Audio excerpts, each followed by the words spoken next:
موضوع الدرس فی عظمت کتاب اللہ سورۃ الواقعہ تفسیر ابن کثیر۔ الحمد للہ رب العالمین والصلاة والسلام علی اشرف الانبیاء وسید المرسلین سیدنا محمد وعلی آلہ واصحابہ اجمعین۔ اللہم صل علی سیدنا محمد وعلی آل سیدنا محمد کما صلیت علی ابراہیم وعلی آل ابراہیم فی العالمین انک حمید مجید۔ اعوذ باللہ من الشیطان الرجیم، بسم اللہ الرحمن الرحیم۔ فلا اقسم بمواقع النجوم وانہ لقسم لو تعلمون عظیم۔ إنه لقرآن كريم في كتاب مكنون لا يمسه إلا المطهرون تنزيل من رب العالمين۔ أفبهذا الحديث أنتم مدهنون وتجعلون رزقكم أنكم تكذبون۔ اللہ تبارک و تعالی نے کلام مقدس کی ان آیات مبارک میں ارشاد فرمایا فلا اقسم بمواقع النجوم۔ الحمدللہ صاحب کا درس میں آپ پڑھ چکے ہیں کہ یہ قسم ہے، لام زائدہ ہے، اصل آیت ہوگی اقسم بمواقع النجوم، میں قسم کھاتا ہوں ستاروں کے چھپنے کی جگہ کی۔ تو یہ قسم ہے، اور باقی اقوال الحمدللہ آپ پڑھ چکے۔ اور یہ بات بھی یاد رکھیں کہ اللہ تعالی جس چیز کی بھی قسم کھائیں ان کی مرضی ہے، لا یسأل عما یفعل، کوئی ان سے نہیں پوچھے گا کہ آپ نے ان چیزوں کی قسم کیوں کھائی۔ لیکن مخلوق کو اللہ کی قسم کے سوا کسی چیز کی قسم کھانے کی اجازت نہیں ہے، یعنی کوئی انسان ما سوا اللہ کے اگر وہ نعوذ باللہ کسی پیر کی، آستان کی، اپنی اولاد کی، اپنے آنکھوں کی، اپنے رزق کے مرکز کی قسم کھائے تو مشرک ہو جاتا ہے۔ حضور صلی اللہ علیہ وسلم کی صحیح حدیث ہے کہ من حلف بغیر اسم اللہ فقد اشرک، جو شخص اللہ کے نام کے سوا کسی چیز کے غیر کی قسم کھائے اس نے اللہ کے ساتھ شرک کیا۔ کیونکہ قسم کھائی جاتی ہے جس کی دل میں عظمت ہو، قسم کھائی جاتی ہے جس سے نفع نقصان کا احتمال ہو۔ تو جب وہ غیر کی قسم کھا رہا ہے تو اس کو نافع اور ضار سمجھ رہا ہے، تو اس لیے یہ اللہ کے ساتھ شرک ہوگا۔ باقی اللہ کی شان ہے وہ جس چیز کی قسم کھائیں، اس لیے آپ دیکھیں قرآن میں اللہ نے کئی قسمیں کھائی ہیں۔ فرمایا والنجم اذا ہوا، وہاں نجم ستارے کی قسم کھائی۔ کئی مقام پہ اللہ نے فرمایا والتین والزیتون وطور سینین وہذا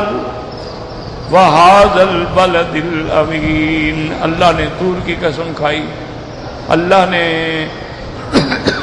تین اور زیتون کی قسم کھائی، اللہ نے اس بلد الامین کی قسم کھائی۔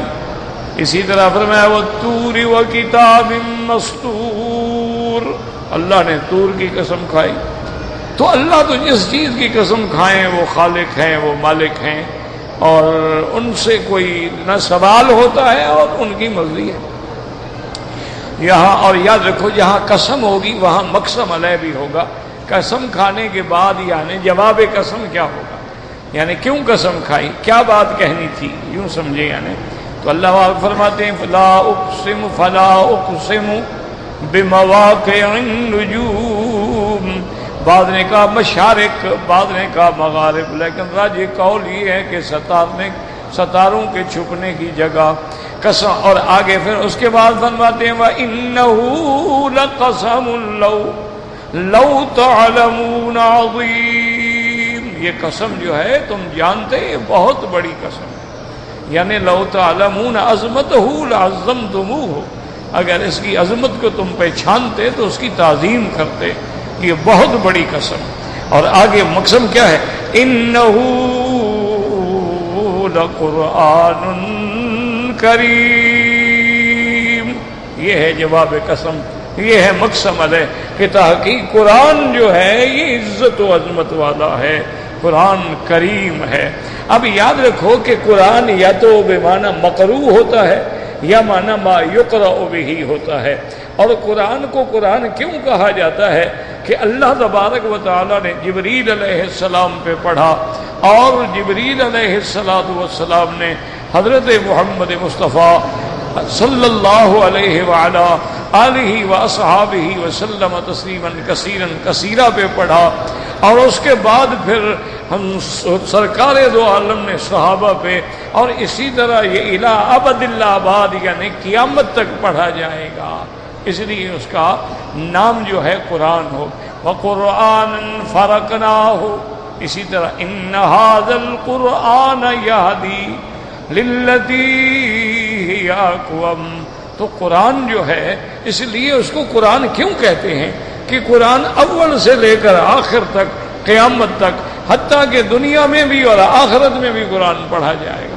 قرآن جنت میں بھی اہل قرآن پڑھیں گے، اور جو خوش نصیب ہیں وہ قرآن اپنی قبر میں بھی پڑھیں گے. ایک حدیث مبارک میں آتا ہے حضور صلی اللہ علیہ وسلم کی خدمت میں ایک صحابی نے عرض کیا یا رسول اللہ میں ایک جگہ گزرا تو آواز آتی تھی. فرمایا ہاں صاحب القبر ہو سکتا ہے کہ قرآن کی تلاوت کر رہا ہو.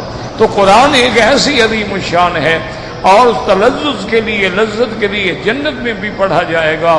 اور قرآن ایک ایسی نعمت ہے، صحیح حدیث میں آتا ہے کہ قیامت والے دن اللہ تبارک و تعالیٰ جنہوں نے قرآن حفظ کیا تھا ان کو بلائیں گے، فرمائیں کہ میرے بندے دنیا میں تو نے کلام میرا پڑھا اور لوگوں نے سنا ہے، آج تم کلام پڑھو اور تیرا رب براہ راست سنتا ہے. اور ساتھ یہ بھی فرمایا اقرأ ورقا، اور تم قرآن بھی پڑھتے جاؤ اور اپنے مدارج کی سیڑھیوں پہ بھی چڑھتے جاؤ. وَرَتِّلْ كَمَا تُرَتِّلُ فِي الدُّنْيَا، اور ترتیل سے پڑھو، بنا بنا کے پڑھو، سنوار سنوار کے پڑھو. جہاں تیرے قرآن کی منزل ختم ہوگی وہاں تیرے درجات ختم ہوں گے. تو اللہ تبارک و تعالیٰ کا قرآن جو ہے وہ قیامت میں بھی پڑھا جائے گا. اور اسی طرح یعنی یہ بھی صحیح حدیث پاک میں ہے کہ قیامت والے دن اللہ تبارک و تعالی قاری القرآن جو ہیں، حافظ القرآن جو ہیں، ان کے والدین کو تاج پہنائیں گے جنت کا. یتوجان من طیوج الجنہ، جنت کے تاجوں میں سے ان کے سروں پہ تاج رکھا جائے گا کہ تم نے محنت کر کے، مشقت کر کے، رات دن اپنے بچے کی نگرانی کر کے میرا قرآن اس کو یاد کرایا ہے. آج تمہارا اعزاز ہے کہ تم بادشاہوں کی طرح سر پہ تاج رکھ کے کھڑے ہو. اور یہ بھی حدیث میں آتا ہے حضور پاک نے فرمایا اگر اس تاج کا ایک موتی اللہ دنیا میں ظاہر فرما دے تو سورج بے نور ہو جائے گا. تو یہ بھی قرآن مقدس کی عظیم الشان عظمت ہے. اور اس کے بعد یہ بھی حدیث مبارک میں ہے حضور پاک صلی اللہ علیہ وسلم اللہ فرمائے کہ آپ یہ قرآن فاشفع فی عشر من اہل بیتک، تم اپنے خاندان کے 10 آدمیوں کی شفاعت کرو، میں تمہاری شفاعت قبول کروں گا. تو وہ 10 آدمیوں کی شفاعت کرے گا الذین وجبت لہم النار، جن کے لیے جہنم کا پروانہ لکھا گیا تھا، لیکن ان کی سفارش سے اللہ ان کو رہائی عطا فرما دیں گے. تو قرآن جو ہے وہ ایک اتنی بڑی باعظمت کلام ہے. لیکن یاد رکھیں اس کی صفت آئی ہے انہ لقرآن کریم. اچھا کسی جگہ آیا عظیم، کسی جگہ صفت آئی ہے حکیم. تو اب سمجھیں کہ قرآن تو قرآن ہے، پھر اس کو کریم کیوں کہا گیا؟ تو اس لیے بعض علماء نے فرمایا کہ اس کی وجہ یہ ہے کہ کریم اس کو کہتے ہیں جس کی برتری کسی حال میں ختم نہ ہو. تو دنیا کی ہر کتاب جو ہے پڑھنے کے بعد یعنی اس کی قیمت نظروں میں اور دل میں ختم ہو جاتی. آپ نے ایک کتاب پڑھی ہے، ایک دفعہ پڑھیں گے، 2 دفعہ پڑھ لیں گے، 10 دفعہ پڑھ لیں گے، 50 دفعہ پڑھ لیں، اس کے بعد بھائی چھوڑو یار بس میں نے پڑھی. تو وہ پڑھنے کے بعد یعنی اس کی وہ عظمت جو تھی، وہ برتری جو تھی، وہ ختم ہو جاتی ہے. لیکن قرآن کریم ہے، جتنا ہی پڑھتے رہو گے اس کی برتری کبھی ختم نہیں ہوگی، اور اس کی محبت اور اس کی تلاوت میں جو کشش ہے وہ کبھی ختم نہیں ہوگی. اب دیکھیں الحمدللہ جن کے مقدر میں ہے وہ روزانہ قرآن کی تلاوت کرتے ہیں، تو اس لیے انہوں نے فرمایا کہ لا یوہانو، یعنی یہ وہ کلام ہے بے کثرت تلاوت ہی، بار بار پڑھنے سے جس کی عظمت میں کمی نہیں ہوتی، اس لیے صفت آئی ہے کریم. اور بعض علماء نے اس کا ایک اور بھی ذکر کیا، فرمایا انہ لقرآن کریم. کریم کہتے ہیں نا سخی آدمی کو، کہ فلاں آدمی جو ہے بڑا کریم ہے یار، بڑا سخی ہے. تو قرآن بھی اللہ نے فرمایا سخی ہے، جو مانگو دیتا ہے. قرآن سے بھی جو مانگو ملتا ہے. قرآن سے تم نے فصاحت و بلاغت ادب لینا ہے تو موجود ہے، قرآن سے احکام لینے ہیں تو موجود ہے. قرآن پاک سے تم نے اقوام سابقہ کے احوال و تاریخ لینی ہے تو موجود ہے. قرآن پاک کی معجزات پر نظر ڈالنی ہے تو موجود ہے. قرآن پاک کے اسرار و حکم میں ڈالنا ہے تو موجود ہے. قرآن پاک سے بیماری کی شفا چاہتے ہو تو وہ شفا ہے. قرآن سے ہدایت چاہتے ہو تو ہدایت ہے. قرآن سے رحمت چاہتے ہو تو رحمت ہے. تو قرآن کریم ہے، اس سے جو آدمی جس انداز میں مانگنا چاہے قرآن اس کو دیتا ہے. اب دیکھیں نا کہ ایک آدمی نحوی ہوتا ہے، نحو کا امام ہے، وہ قرآن کے الفاظ سے وہ نحو کے قواعد سیکھتا ہے. ایک آدمی دنیا کا مانا ہوا ادیب ہے، بہت بڑا فصیح ہے، ادیب ہے، وہ جب قرآن کو پڑھتا ہے تو اس کو پتہ لگتا ہے کہ ادب کس کو کہتے ہیں. اس لیے جب قرآن نازل ہوا تو بڑے بڑے شعراء نے پھر شعر کہنا چھوڑ دیا. انہوں نے کہا اب قرآن کا کون مقابلہ کر سکتا ہے، یہ تو اللہ کا کر. تو اس لیے انہوں نے فرمایا کہ قرآن جو ہے وہ کریم ہے، اس سے جو بھی حاصل کرنا چاہو وہ دیتا ہے. اور سخی وہ ہوتا ہے کہ دکھ کے وقت کسی کا دکھ وہ برداشت نہیں کر سکتا ہے. تو قرآن بھی کریم ہے، وہ قیامت میں تیری شفاعت بھی کرے گا، تمہیں جہنم سے بھی چھڑوائے گا. تو اس لیے اللہ نے فرمایا انہ لقرآن کریم، اور فرمایا عظیم. عظیم کس کو کہتی ہیں؟ یعنی جس سے سینے بھر جائیں، آنکھیں بھر جائیں. بڑے لوگ، یہ جی بڑے لوگ ہیں، دیکھ کے آدمی کا یعنی آنکھیں بھر جاتی ہیں. تو قرآن بھی ایک ایسی عظیم کلام ہے کہ پڑھنے سے رعب سے، دہشت سے آدمیوں کے سینے بھر جاتے ہیں، دماغ بھر جاتے ہیں. اور لوگ حضرت اکرمہ جب قرآن پڑھتے تھے تو بے ہوش ہو جاتے تھے کہ ھذا کلام ربی، میرے رب کا کلام ہے اور میں اپنے اللہ سے ہم کلام ہو رہا ہوں. تو قرآن اس لیے عظیم بھی ہے اور قرآن حکیم بھی ہے کہ اس کے اندر جتنی حکمت ہے، جتنی دانائی کی باتیں ہیں، جتنے حکیمانہ اصول ہیں، جو چیزیں اس سے آپ کو چاہیے اللہ تبارک و تعالیٰ کے قرآن. اسی لیے یاد رکھیں، ساری دنیا کے یہودی اکٹھے کر لو، نصرانی اکٹھے کر لو، ان لوگوں نے اپنے زمانے میں کوئی ترقی نہیں کی. انہوں نے بھی تب ترقی کی جب ان کو علوم قرآنی حاصل ہوئے، جب ان کو قرآن ملا، جب ان کو تفاسیر ملی، جب ان کو قرآن کا علم آیا، جب انہوں نے غرناطہ اور اسپانیہ کو فتح کرنے کے بعد علماء اسلام کی کتابوں پہ ڈاکے ڈالے، جب انہوں نے علوم عربیہ کو حاصل کیا، پھر عربی کتابوں کے تراجم کیے، پھر ان کو عقل آئی ہے. آج بھی دیکھ لیں پوری دنیا میں میڈیکل چل رہا ہے، بڑی جی میڈیکل میں یہ لوگ آگے چلے گئے، لیکن میڈیکل ہے کس کا؟ وہی ابن سینا کی باتیں ہیں، ابن سینا کی کتابوں سے لے کے حاصل کیا ہے. ان کا اپنا تو کچھ بھی نہیں ہے، ان کو تو بالکل تہذیب ہی نہیں تھی، ان کو تو تمدن بھی نہیں تھا، ان کو تو غسل کرنے کے طریقے کا پتہ بھی نہیں تھا، ان کو تو یہ بھی پتہ نہیں تھا کہ جنابت کے بعد غسل ہوتا ہے، ان کو تو یہ بھی پتہ نہیں تھا کہ حیض کے بعد غسل ہوتا ہے. یہ تو جب قرآن آیا ان کو یہ تو پتہ نہیں تھا کہ میزائل کیسے بنتے ہیں، ان کو یہ تو پتہ نہیں تھا کہ ایٹم کیسے بنتا ہے. یہ سارے علوم اللہ نے قرآن سے دیے کہ الم تر کیف فعل ربک باصحاب الفیل. کہ میرے محبوب آپ یاد کریں، آپ دیکھیں کہ کیسے ہم نے اصحاب فیل کو ہلاک کیا ہے، کہ پرندے آئے چھوٹے چھوٹے کنکر لے کے آئے اور ڈالا اور ہاتھی برباد ہو گئے۔ اس پہ انہوں نے تحقیق کی کہ ذرہ کیا چیز ہوتا ہے اور ذرے سے کیا کیا تباہیاں ہو سکتی ہیں، تو انہوں نے سب کچھ قرآن سے حاصل کیا۔ لیکن افسوس ہے مسلمانوں پر جنہوں نے قرآن مقدس کو، جیسے کہ علامہ تھے ہندوستان میں، انہوں نے لکھا تھا قرآن کی مظلومیت پہ ایک نظم، تو اس میں کہ قرآن اللہ سے فریاد کرے گا کہ مولا میں طاقوں میں سجایا جاتا ہوں، میں دھو دھو کے پلایا جاتا ہوں، مجھ پر عمل تو کوئی بھی نہیں کرتا۔ آج دنیا دیکھ لیں کہ جین پہ پہنچی ہے، ڈی این اے ٹیسٹ پہ پہنچی ہے، لیکن یہ سارے تخلیق کے مراحل بتانے والا کون ہے؟ یہ تو قرآن ہے۔ اس سے پہلے یہ جانتے تھے کہ نطفہ کیا ہوتا ہے اور علقہ کیا ہوتا ہے اور مضغہ کیا ہوتا ہے، ان کو تو پتہ ہی نہیں تھا۔ یہ تو اللہ کا قرآن آیا، ان نے پڑھا، ان کی آنکھیں کھلی، انہوں نے ریسرچ کی، انہوں نے تحقیق کی۔ ہم نے رکھ لیا قسم کھانے کے لیے کہ قسم کھاؤ قرآن پہ ہاتھ رکھو جی، اچھا جی میں پیسے قرآن پہ رکھ لیتا ہوں تم اٹھا لو۔ کوئی مردہ مر گیا تو مولوی کو ٹکا پیسہ مل جائے گا، قرآن پھیر کے گناہ بخشوا رہا ہے، ساری زندگی پڑھا نہیں ہے، مرنے کے بعد قرآن بخشوا رہا ہے۔ تو ہم نے تو قرآن کو ورنہ قرآن عظیم بھی ہے، قرآن حکیم بھی ہے اور قرآن کریم بھی ہے، قرآن شفا بھی ہے، قرآن رحمہ بھی ہے، قرآن ہدایت بھی ہے، قرآن تذکرہ بھی ہے، قرآن ذکر بھی ہے۔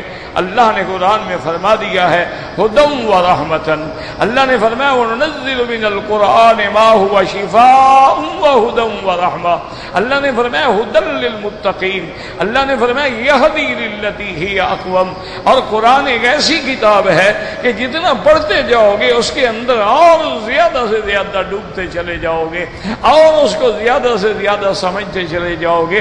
بار بار پڑھنے سے نہ کبھی دل بھرے گا اور نہ قرآن کے نکات ختم ہوں گے۔ ساری زندگی اس سمندر میں آپ غوطے لگاتے رہیں، ہمیشہ موتی ملتے رہیں گے۔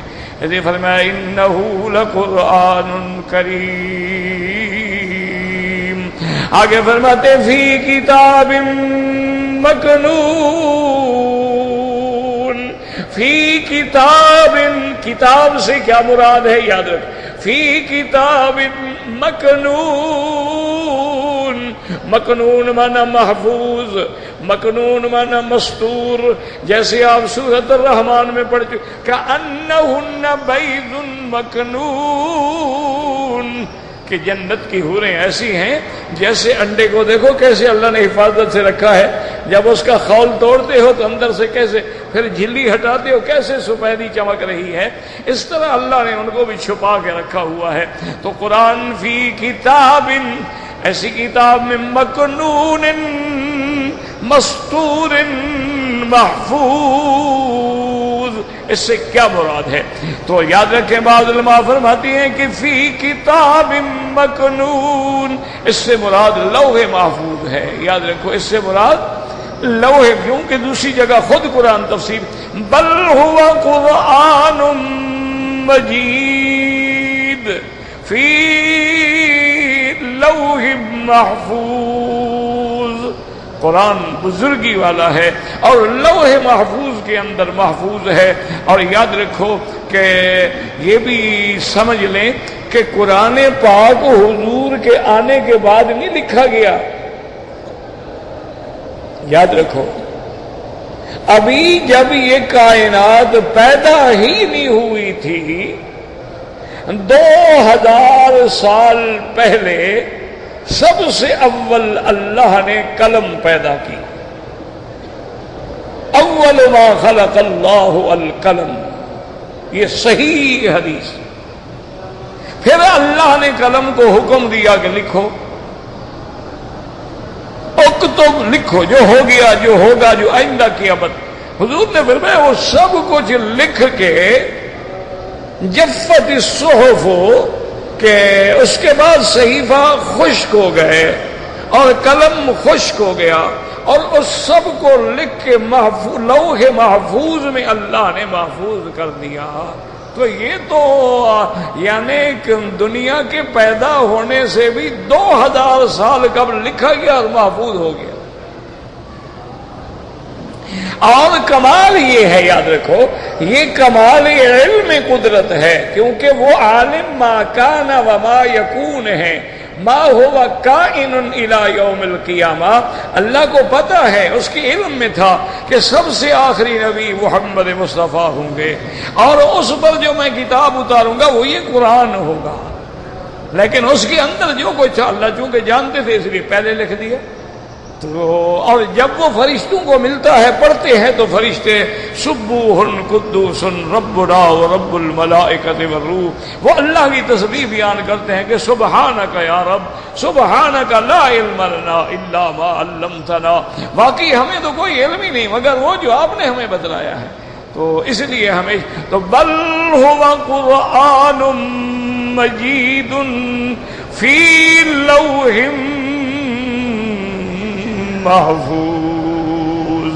اسی طرح یاد رکھیں کہ محفوظ ہے، کیا معنی؟ کوئی اس میں خیانت نہیں کر سکتا، کوئی اس میں مداخلت نہیں کر سکتا، کوئی اس میں کسی لفظ کو بڑھا نہیں سکتا، نہ کسی لفظ کو کم کر سکتا ہے، کیونکہ قرآن جو ہے وہ تو لوح محفوظ میں ہے، فی کتاب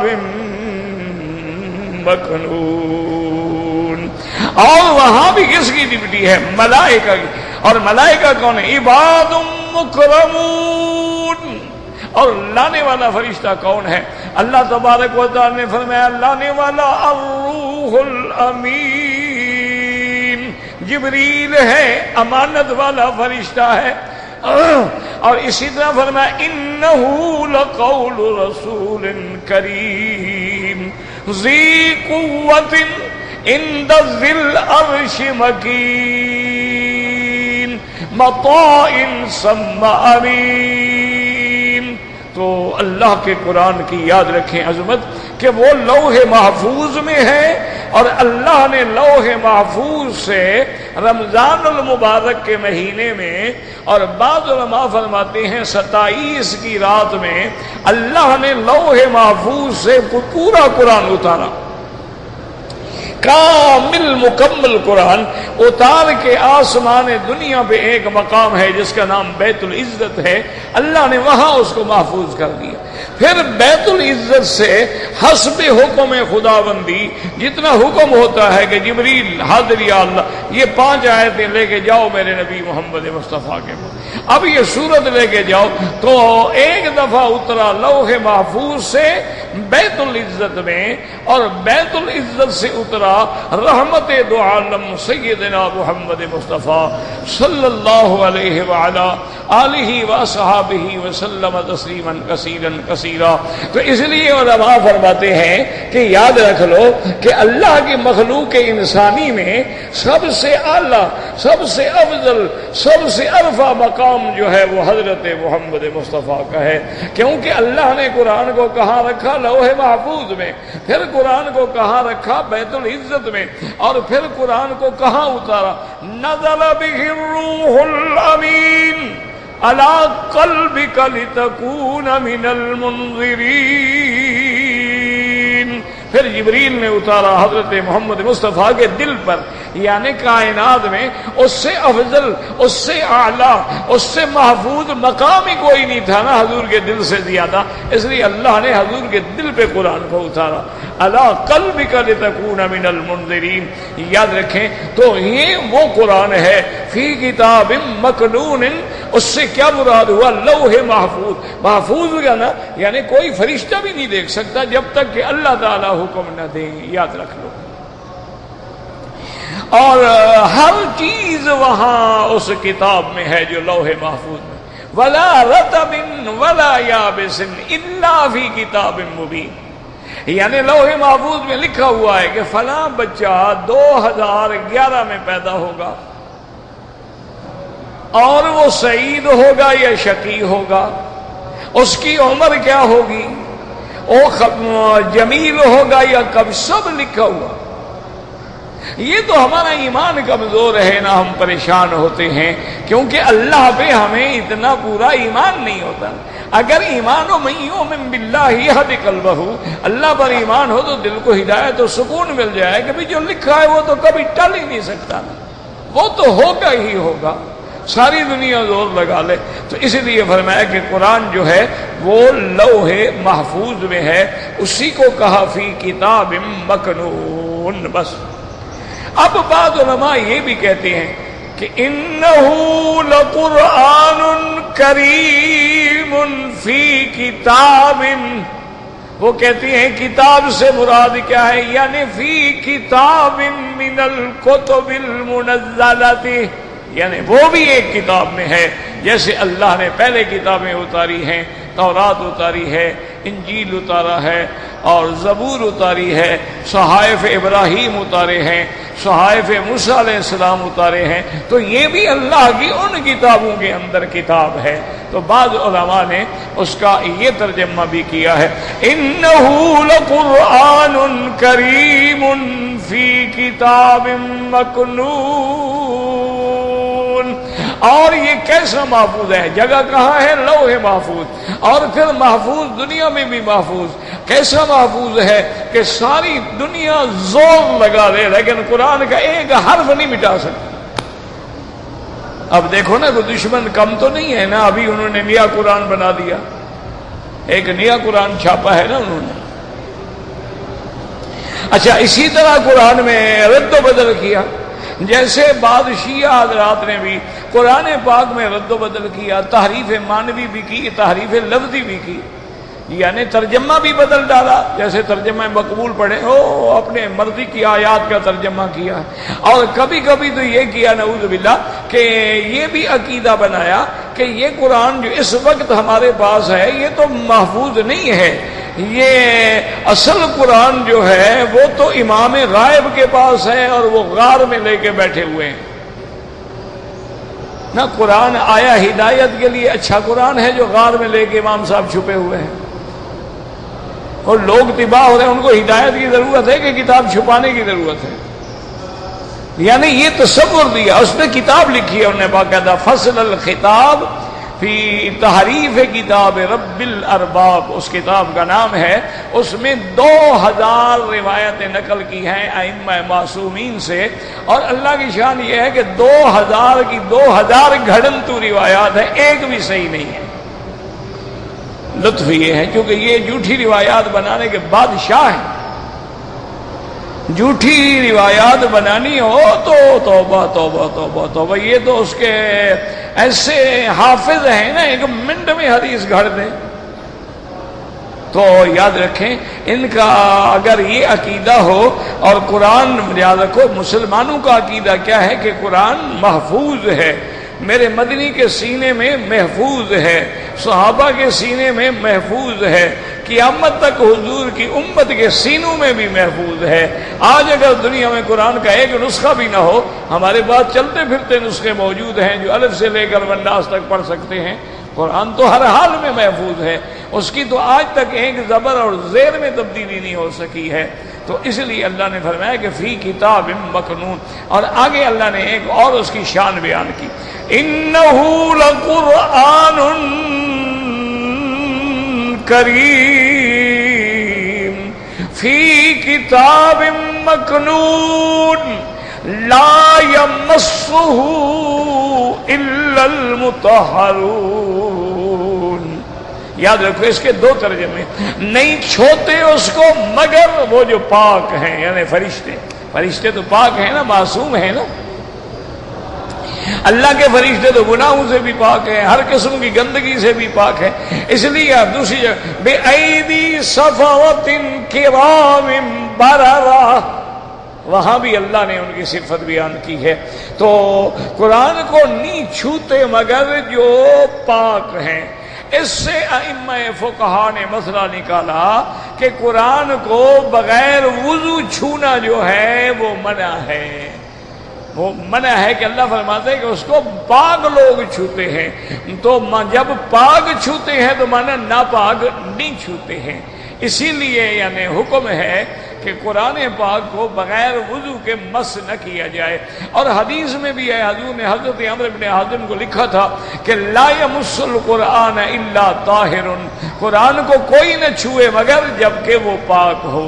اور اسی لیے حضور پاک نے حکم دیا تھا کہ جب تم جنگ پہ جاؤ، جہاد پہ جاؤ، تو دشمن کے ملک میں قرآن نہ لے جایا کرو. کیوں؟ جہاد میں شکست بھی ہو سکتی ہے، شکست بھی ہو سکتی ہے، فتح بھی ہو سکتی ہے. تو اگر قرآن دشمنوں کے ہاتھ میں آ جائے تو پھر وہ قرآن کی اہانت کریں گے. ابھی آپ نے دیکھا ہے نا کیسے کیسے کارٹون بنائے گئے، کیسا کیسا استہزاء کیا گیا، اور کس طرح قرآن پاک کے الفاظ کو نعوذ باللہ ان فٹ میٹ پہ لکھا گیا جو حمام کے باہر ڈالے جاتے ہیں تاکہ اس پر پاؤں دے کے چلا جائے. اور قرآن کے الفاظ کو عورتوں کے نعوذ باللہ انڈر ویئر جو ہے ان پہ لکھا گیا.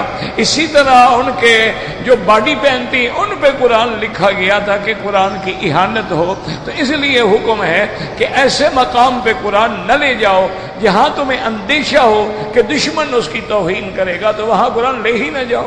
اور اسی لیے حکم ہے کہ قرآن کو لے کر بول و براز غائط کے لیے حمام میں گندی جگہ پر قرآن کو نہ لے جاؤ، کیونکہ لا یمسہ الا المطہرون. اور اسی سے وہ مسئلہ ہے کہ جب بی بی سیدہ اخت عمر بن الخطاب رضی اللہ تعالی عنہ، حضرت عمر کی بہن نے جب قرآن پڑھ رہی تھی، ان کا شوہر بھی موجود تھا اور بی بی بیٹھی تھی اور قرآن پڑھ رہی تھی، حضرت عمر پہنچ گئے. بڑا لمبا واقعہ ہے. بہرحال تو حضرت عمر نے خلاصہ یہ ہے کہ آخر میں کہا بی بی سے، اپنی بہن سے، کہ وہ جو آپ پڑھ رہی تھی وہ مجھے دو، میں بھی پڑھوں. میں پڑھوں تو صحیح نا، آخر کیا چیز ہے جس کے لیے تم اتنی جان لڑانے پہ تیار ہو گئی ہو.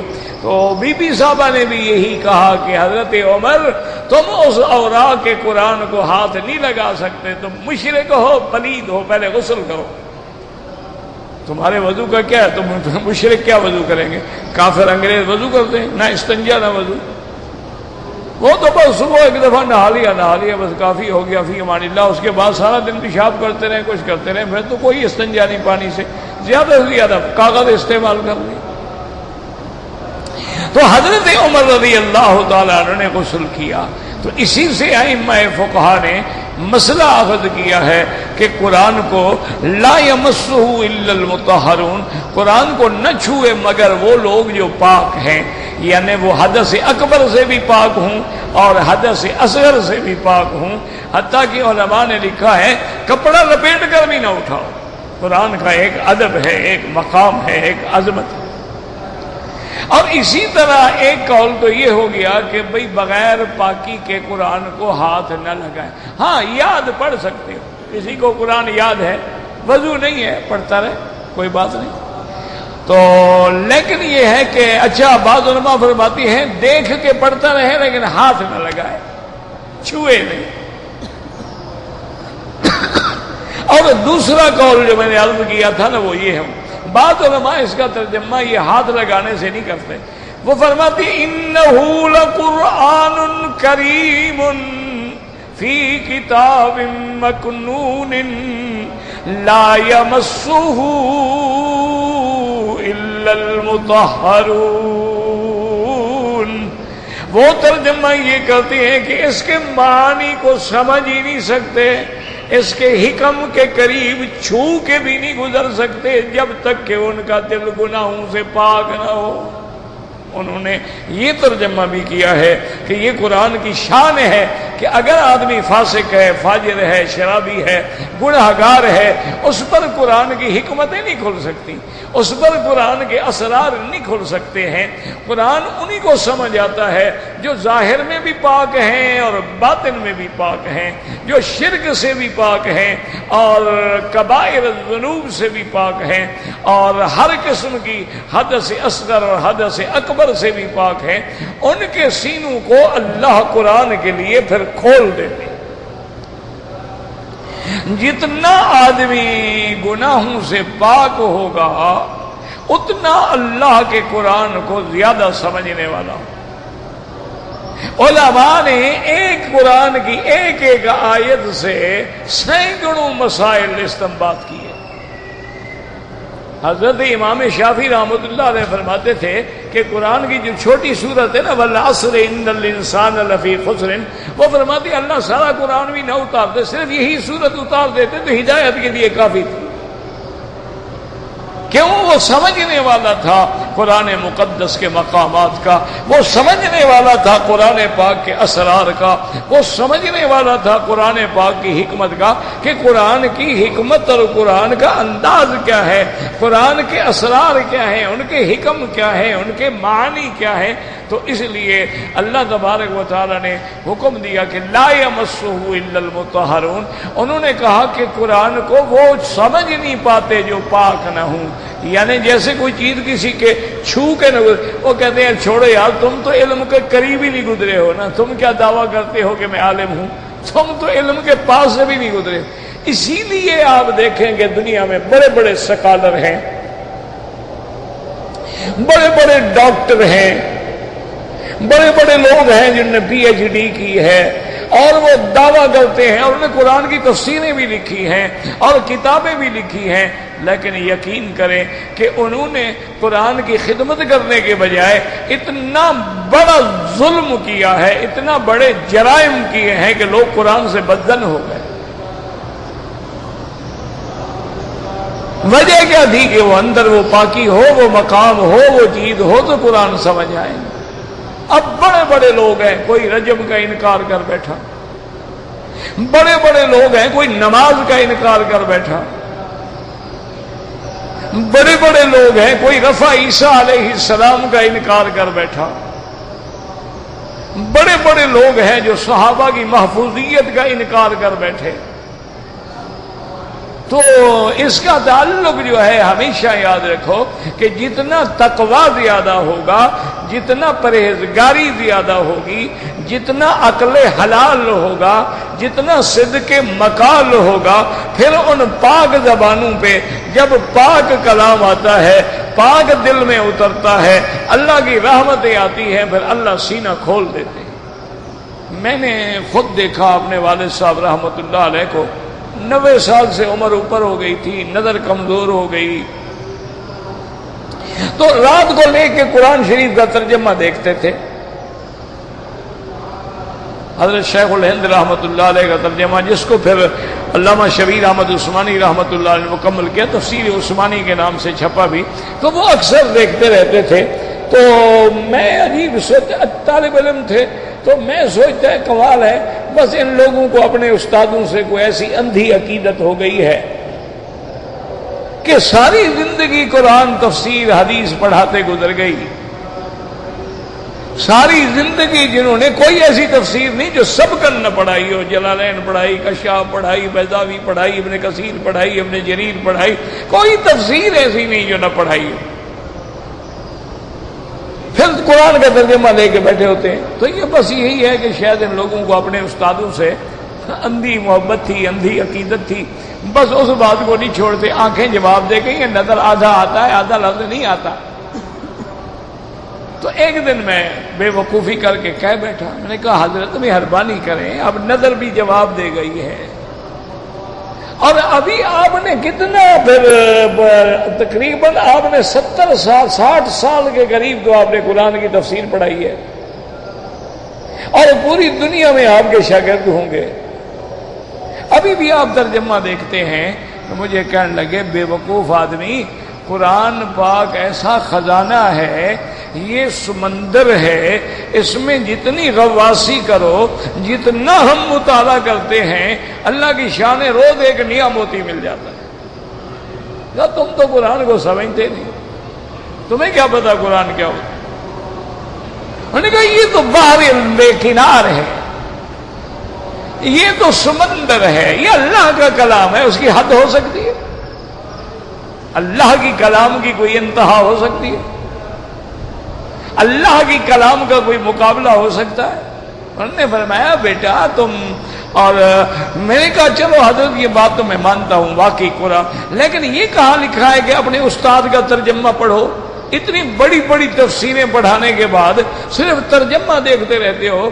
اس نے کہا بے وقوف آدمی، جو مسئلہ مجھے تفسیروں میں نہیں ملتا نا، میرے استاد کے ترجمے میں وہ ہوتا ہے، لیکن تمہیں علم ہو تو سمجھو، تمہیں کیا پتا کہ ترجمے کا تمہیں نہیں پتا، وہ ہی اور بھی میں مسئلہ سمجھا جاتے ہیں کہ مفعول بھی ہے، لہو ہے، مطلق ہے، معو ہے، اسی میں سارا راز ہوتا ہے۔ تم لوگوں کو کیا پتا ترجمہ قرآن کیا ہوتا ہے؟ تمہیں تو سمجھ ہی نہیں ہے۔ تو قرآن ایک ایسی چیز ہے، اس لیے فرمایا کہ لا یمسہ الا المطہرون۔ آگے فرماتے ہیں تنزیل من رب العالمین۔ کافروں پہ رد ہے جاہلو، تم جو کہتے ہو یہ جادو ہے، یہ سحر ہے، یہ کہانت ہے، نانا خبردار یہ قرآن ہے۔ اور تم یوں کہتے ہو کہ محمد مصطفیٰ نے خود بنایا ہے، یہ سیکھ کے ہمیں سکھاتا ہے، معلم مجنون۔ کبھی کہتے ہو اساطیر الاولین، یہ پہلے دور کی قصہ کہانی ہے۔ فرمایا نانا جاہلو انہ لتنزیل، یہ اللہ کی طرف سے اتارا گیا، انہ لتنزیل من رب العالمین، یہ اتارا ہے اس نے جو دونوں جہاں کا رب ہے۔ یاد رکھو یہاں صفت ربوبیت کا ذکر کیوں آیا؟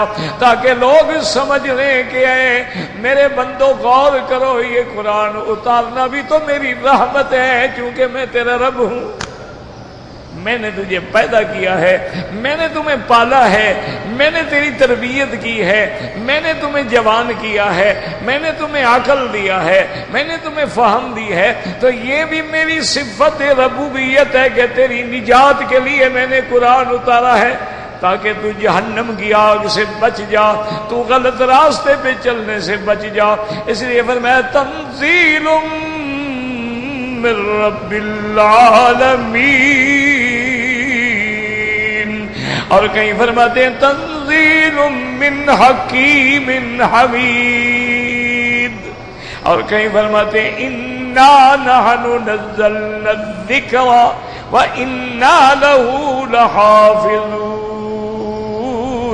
اس لیے اللہ پاک نے واضح کر دیا کہ ظالموں، کافروں، مشرکوں، میرے نبی پہ اعتراض کرنے والوں، قرآن کو جادو کہنے والوں، قرآن کو شعر کہنے والوں، قرآن کو کہانا کہنے والوں، میرے مدنی کو سکھلایا ہوا کہنے والوں، میرے مدنی کو جھوٹا کہنے والوں، میرے مدنی کو کتاب خود بنانے والا کہنے والوں، یاد رکھو یہ قرآن ہے اور قرآن رب العالمین نے اتارا ہے، تنزیل من رب العالمین۔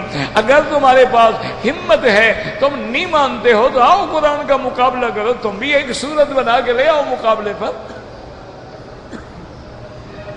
قرآن نے تحدی کی ہے اور قرآن کا چیلنج آج بھی قائم ہے کہ اگر کسی کو طاقت ہے تو قرآن کے مقابلے پہ ایک آیت بنا کے لے آئے۔ ہاں یہ تو کیا انہوں نے جو قرآن اب نیا چھاپا ہے نا، اس سے یہ کیا ہے کہ آیات تھی نا جتنی جہاد کے حق میں وہ نکال دی۔ وہ کہتے ہیں جب یہ مسلمان پڑھتے ہیں نا آیت جہاد تو بس یہ گرم ہو جاتے ہیں، جب ان کو سبق ملتا ہے بھی زندہ رہو تو غازی ہو اور مر جاؤ تو جنت ہو، جنت ہے، اور پھر یہ کیوں نہ مارے؟ اگر ان میں آج کل تو کمپیوٹر کا زمانہ ہے نا، آج پوری آپ ریسرچ کر لیں، جو میرے نوجوان بچے بیٹے ہیں نا، میں تو نہیں جانتا کمپیوٹر کے طریقہ کار کو، تم تو سمجھتے ہو ماشاءاللہ، تم اس پہ ریسرچ کرو کہ سرکار دو جہاں کے آنے کے بعد، آپ کی نبوت کے بعد، آپ کی ہجرت کے بعد جتنے حضور نے جہاد کیے، جتنے حضور نے سریات بھیجے ہیں، ان سب میں کتنے کافر مارے گئے؟ کہتے ہیں نا جی بس آپ تو یہی سکھاتے بس مارو جی مارو جی مارو جی، اور نہیں تم پہلے تحقیق تو کرو نا، کہ حضور کی یعنی 13 سالہ زندگی میں جہاد ہوتا ہے، غزوہ بدر ہے، غزوہ احد ہے، اسی طرح دیکھیں فتح مکہ ہے، فتح حنین ہے، غزوہ تبوک ہے، غزوہ خیبر ہے، غزوہ بنی المصطلق ہے، اور سرایا ہیں۔ کل ٹوٹل نکالو کتنی کافروں کو مارا ہے حضور نے؟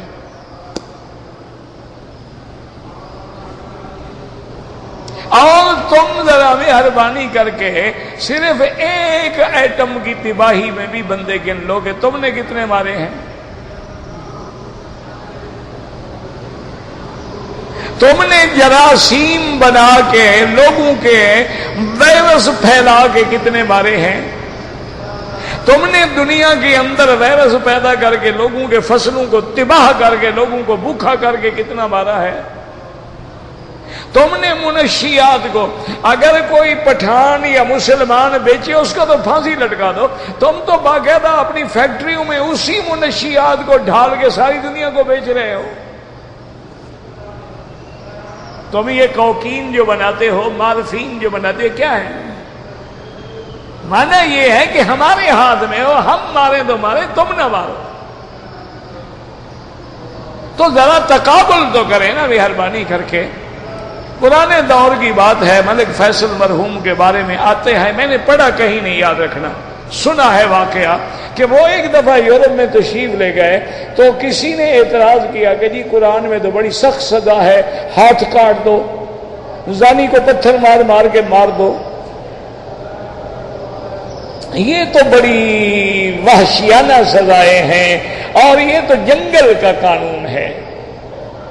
تو ملک مرحوم نے فرمایا ایسا کرو کہ تم مجھے اپنی ایک سٹیٹ کے 1 سال کے جرائم کی لسٹ دے دو کہ تمہاری اس سٹیٹ میں 1 سال میں کتنے قتل ہوئے، کتنے ڈاکے ہوئے، کتنا چوریاں ہوئی، اور مجھ سے میرے پورے ملک کی فہرست لے لو کہ میرے پاس کتنے جرائم ہوئے۔ ایک آدمی کا ہاتھ کٹ جانا بہتر ہے یا 50 گھروں میں ڈکیٹی مار کے بے عزت کرنا بہتر ہے؟ ایک آدمی کا سنگسار ہو جانا بہتر ہے یا لوگوں کی لڑکیوں سے اجتماعی زنا کرنا بہتر ہے؟ آج جو 5-5 سال کی بچیاں، 8 سال کی بچی، 5 سال کی بچی 4-4 8-8 آدمی زنا کرے، اسی حالت میں مر جاتی ہے۔ ایک اسلام کی سزا جاری کر دو، دیکھو پھر کسی سے کہو جرأت کرے زنا کی۔ تو بات یہ ہے کہ یہ تو ایک جہالت والی، اس لیے اللہ نے ایک لفظ میں فیصلہ کر دیا کہ میرے محبوب پہ اعتراض کرنے والوں اپنی زبانیں بند رکھو، یہ میں نے اتارا ہے قرآن، تنزیل من رب العالمین۔ وقت بھی ختم ہو گیا، زندگی باقی تو بعد باقی انشاءاللہ۔ بھئی لمبا چوڑا نہ لکھا کرو۔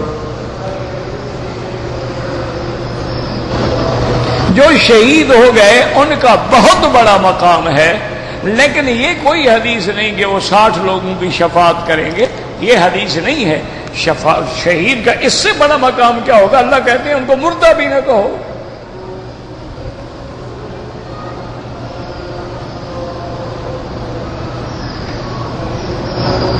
میں 12 سال کی عمر میں سکول میں پڑھتا تھا، میں نے کسی کی چوری کی تھی، تو اب ایسا کرو ان کے خاندان کو کسی طرح اتنی چیز، اتنے پیسے، مثلا تم نے 100 روپے کی چوری کی، 100 روپیہ کسی طرح ان کو دے دو، ہدیہ کر کے دے دو، ایسے دے دو، مدد کے طور پہ دے دو، تاکہ تمہارے ذمہ جو ہے بری ہو جائے۔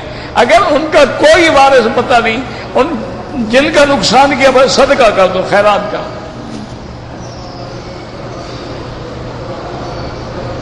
کہتے ہیں جی کہ مجبوری کی حالت میں بینک سے قرضہ لینا جائز ہے، تو قرضہ مجبوری سے لیتے ہیں، خوشی سے تو بڑے آدمی لیتے ہیں نا۔ غریب تو جب بھی لیتا ہے وہ مجبوری سے لیتا ہے، بڑا آدمی لیتا ہے خوشی سے، اس کو پتہ ہوتا ہے کہ میں نے انشاءاللہ ہڑپ کر جانا ہے۔ بینک لوگوں کو کھاتے ہیں، یہ بینک کو کھا جاتے ہیں۔ 70 ارب قرضہ لے کے معاف کرا دیا۔ غریب ہے نا، مسکین ہے بیچارے، برباد ہو گئے، اس لیے معافی ملی ہے نا۔ کاروبار پہلے سے زیادہ چل رہے ہیں، معاف بھی ہو گئے۔ انا للہ و انا الیہ راجعون۔ اللہ پاک بہرحال قرضہ لینا بینک سے سود پہ لعنت ہے، حرام ہے، اور اس کے لکھنے والا بھی لعنتی، لکھوانے والا بھی لعنتی، گواہی دینے والا بھی لعنتی۔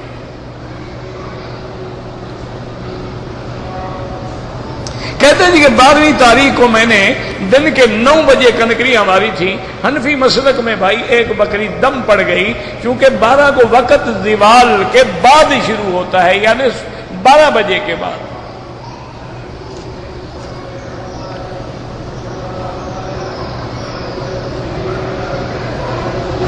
بھائی وتر نماز جو ہے اس میں 3 رکعتیں ہیں، 2 رکعتوں پہ بیٹھ کے تشہد پڑھ کے پوری، پھر تیسری رکعت کے لیے کھڑا ہو جائے، اس کے اندر فاتحہ بھی پڑھے گا، سورت پڑھے گا، اور اس کے بعد رکوع سے پہلے قنوت پڑھے گا، یاد رکھیں۔ تو یہ بھی حدیث میں الحمدللہ طریقہ موجود ہے۔ اور ایک وہ ہے جو یہاں آپ نے دیکھا ہے کہ 2 رکعت پڑھ کے وہ سلام پھیر دیتے ہیں، پھر کھڑے ہو کر 1 رکعت پڑھتے، حالانکہ پڑھی تو انہوں نے بھی 3 ہیں، لیکن انہوں نے درمیان میں صرف سلام پھیرا ہے، حنفی سلام نہیں پھیرتے، ورنہ ہے ان کے نزدیک بھی وہی 3۔ کبھی آپ نے دیکھا کہ 1 رکعت پڑھا کے کوئی چلا گیا ہو، اس نے 2 رکعت ساتھ نہ ملائی ہوں؟ کیوں ملاتے ہیں 2 رکعت؟ پھر حضور پاک نے تو باقاعدہ 3 صورتیں بھی گن کے سمجھا دیں کہ پہلی رکعت میں سبح اسم ربک الاعلی، دوسری رکعت میں قل یا ایھا الکافرون، اور تیسری رکعت میں قل ھو اللہ احد۔ یہ 3 بنتے ہیں یا 1 بنتا ہے؟ تو بہرحال ہم تو الحمدللہ اعتراض نہیں کرتے ہیں، 3 رکعت ملا کے پڑھو تو جائز ہے، سلام پھیر دیا تب بھی جائز ہے، اور یہ اعلیٰ اولا کی بحثیں ہیں، یہ جائز ناجائز کی نہیں ہیں، ان میں بلا وجہ نہ جھگڑا کیا کریں۔ سید میں زکوٰۃ دینا حرام ہے، بالکل حرام ہے۔ سید کو میل کھلاتے ہو، اس کو ہدیہ دو، زکوٰۃ تو میل ہوتی ہے نا۔ نام سید کا معنی یہی ہوتا ہے نا کہ آل رسول سے ہو، ورنہ سید قوم نہیں ہوتی، یاد رکھو۔ سید تو لقب ہے، قوم تو قریش ہے، قوم تو ہاشمی ہے، قریشی ہے۔ سید جو ہے یعنی جیسے حضور نے فرمایا ان ابنی ھذا لسید، آپ نے فرمایا انا سید ولد آدم، تو اب جن کا تعلق حضور سے بنے گا، حضرت حسن سے، حضرت حسین سے، سیدہ فاطمہ سے، سب سید کہلائیں، ان کے لیے زکوٰۃ جائز نہیں ہے۔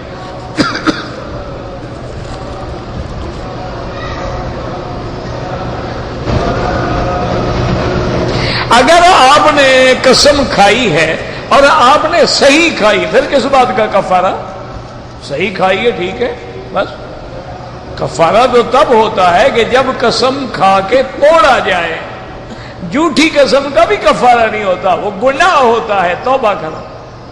کفارہ صرف اس قسم کا ہے کہ جیسے کوئی آدمی غلطی کر کے اچھے کام نہ کرنے کی قسم کہ یار مجھے اللہ کی قسم ہے بھائی کے گھر میں نہیں جاؤں گا، تو یہ غلط بات ہے، بھائی کے گھر میں جانے کا اللہ نے ہمیں حکم دیا، رشتہ داروں سے صلہ رحمی کرو، تو اب وہ قسم توڑ دے، بھائی کے گھر میں جائے اور 10 مسکینوں کو کھانا کھلائے۔ یہ تھوڑا تھا کہ جھوٹی قسم کھا کے کفارہ دے دو، یہ کہاں لکھا ہوا ہے؟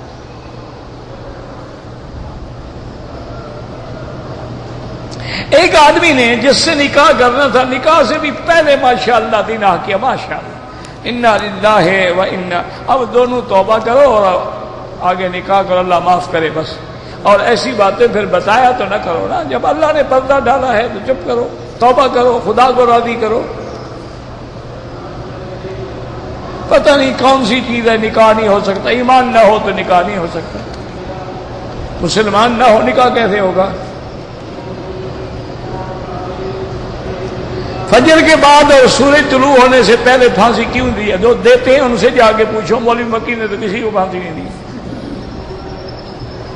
یعنی سوال میسج کے ذریعے تم سے کیے جائیں، جواب میں دوں، انعام تم لے لو، وجہ وہ جناب جو پھانسی دیتے ہیں ان سے جا کے کہو۔ یہ تو انگریزوں کا قانون ہے کہ اس وقت چونکہ زیادہ بارک والے لوگ سوئے ہوئے ہوتے ہیں، شور شر نہیں ہوتا، آوازیں نہیں ہوتی، تو چلو جلدی سے پھانسی دو نکالو، کوئی اسلام کا حکم تو نہیں ہے یہ۔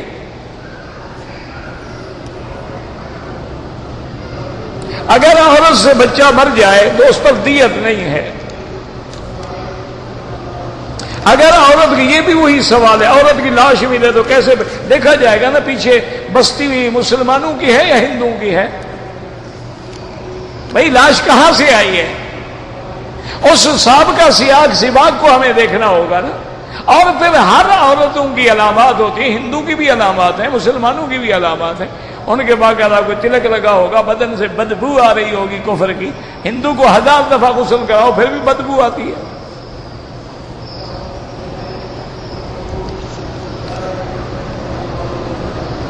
نماز جنازہ میں بعض لوگ اکیلے کھڑے ہو جاتے ہیں، نہیں کھڑا ہونا چاہیے، صف میں ملنا چاہیے.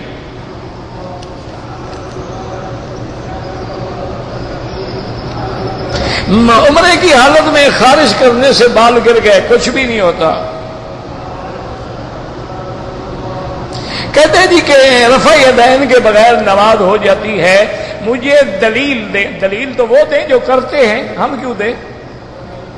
وہ مدعی ہیں نا، ہم تو مدعی نہیں ہیں. دیکھو نا، کام تم کر رہے ہو، دلیل ہم سے مانگ رہی ہے، الٹی چک منطق ہے. تم ایک حدیث دکھاؤ صحیح ہو قولی ہو کہ حضور نے حکم دیا ہو، ٹھیک ہے ہماری آنکھوں پر. یہ دلیل تمہارے ذمہ، ہمارے ذمہ کیوں ہے؟ تم ایک حدیث دکھا دو. ہاں ایک ہوتا ہے فعل النبی کہ ثبت، آپ سے ثابت ہوا، آپ نے فرمایا، اس کا تو ہمیں بھی انکار نہیں. لیکن یہ آپ دکھائیں کہ حکم دیا ہو اور بالکل اسی حکم پہ تمام صحابہ نے عمل کیا. جب حضور کا حکم ہو تو اختلاف ہو ہی نہیں سکتا نا. پھر یہ تو نہیں ہو سکتا نا کہ حضرت عبداللہ بن مسعود رفع یدین نہ کریں، حضرت عبداللہ بن عمر رفع یدین نہ کریں، صحابہ رفع یدین نہ کریں، حضرت علی رفع یدین نہ کریں. کیسے حضور کا حکم ہو اور وہ حضور کے مخالف ہیں؟ یہ میرے لال تمہارے ذمہ حدیث ہے، تمہارے ذمہ دلیل ہے، ہمارے ذمہ نہیں ہے. ویسے الحمدللہ جو کرتے ہیں اللہ قبول فرمائے، جو نہیں کرتے ہیں اللہ قبول فرمائے. اب خدا کے لیے حضور کی امت کو ان مسئلوں پر لڑانے سے محفوظ رکھو. 1400 سال گزر گئے، ابھی بھی دل نہیں بھرا ہے. حضور کی امت تباہ ہو رہی ہے، لوگ شرک کر رہے ہیں، لوگوں نے روضے شریف بنا کے جلوس نکال لیے ہیں، لوگ کعبہ بنا کے جلوس نکال رہے ہیں، لوگ غیر اللہ کے آگے سجدے کر رہے ہیں، اور تم انہی مسائل میں پڑے ہو. انا للہ و انا الیہ راجعون. پہلے ایک حضرت حسین کا روضہ اٹھاتے تھے، اب حضور کا روضہ بھی شروع ہو گیا. اب کیا کرو؟ اب کوئی کہے کہ دیکھا وہابی ہے، دیکھو نا حضور کے نام سے جلتے ہیں نا جی.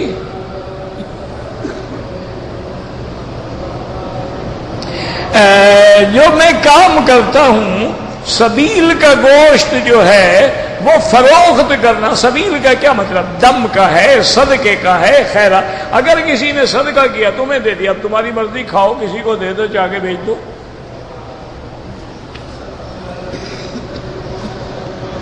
کافروں کا الزام ہے کہ قرآن میں چند آیات جو ہیں وہ شیطان نے داخل کی ہیں، تو شیطان سے تو ان کی پکی دوستی ہے، اور بھی کوئی 2000 آیت لے آئیں. صرف چند کی بات کیوں کرتے ہیں؟ اور وہ چند آیات کی نشاندہی کریں گے جی یہ ہے جو داخل کی گئی ہے.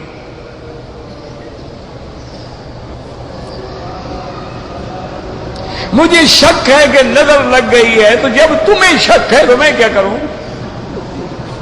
تمہیں بھی تو شک ہے نا، تو مولوی کیا کرے گا؟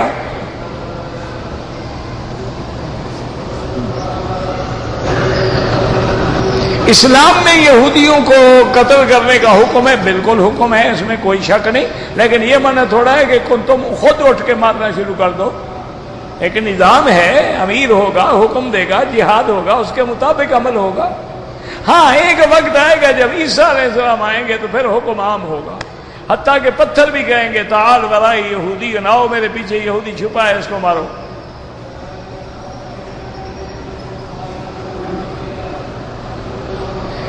آنکھ پھڑکنا جو ہے اس کا شریعت میں کوئی حکم نہیں. اگر تمہیں وہم ہے تو حضور کی دعا پڑھ لیا کرو، اللہم لا طیر الا طیرک، لا خیر الا خیرک، ولا الہ غیرک. یہ پڑھ لو 3 دفعہ کچھ بھی نہیں ہوتا.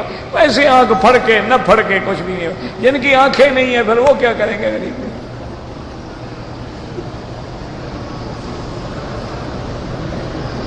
داڑھی والا نماز پڑھے، ہاں جو چھوٹی داڑھی رکھتے ہیں وہ نماز نہ پڑھے، امام نہ بنے.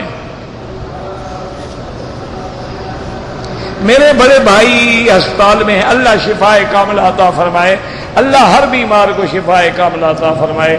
اللہم صلی علی سیدنا محمد وعلی آل سیدنا محمد کما صلیت علی ابراہیم وعلی آل ابراہیم فی العالمین انک حمید مجید. لا الہ الا اللہ العلیم الحلیم، لا الہ الا اللہ العلیم الحلیم، لا الہ الا اللہ رب العرش العظیم، لا الہ الا اللہ رب السماوات رب الارض رب العرش الکریم.